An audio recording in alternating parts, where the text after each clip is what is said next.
welcome to our channel App Only. On today's tutorial, I will guide you how you can fix the Facebook code problem. So before entering into the video, make sure you have subscribed and hit the notification bell of this channel so that you can get notified of the upcoming videos of this channel. So if you are facing the Facebook code problem like this, then you can go back and you need to tap on the settings, scroll down and you will see the apps option. Tap on it. You will be access to this page where you need to tap on app management.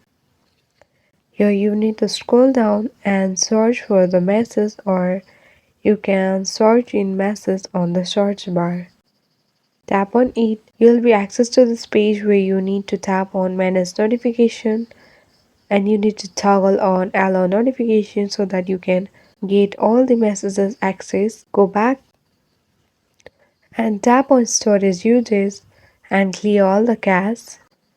Go back again and again you need to search in for Facebook.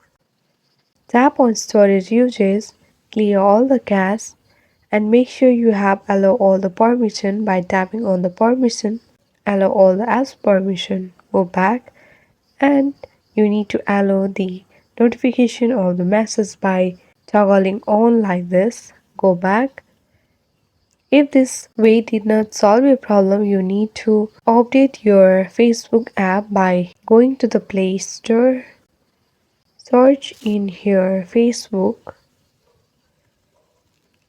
If you see any update option here like this, you need to just tap on the update and update the Facebook app. Doing this, if this also did not solve your problem, then you need to restart your phone and your Facebook code problem will be solved. Thank you.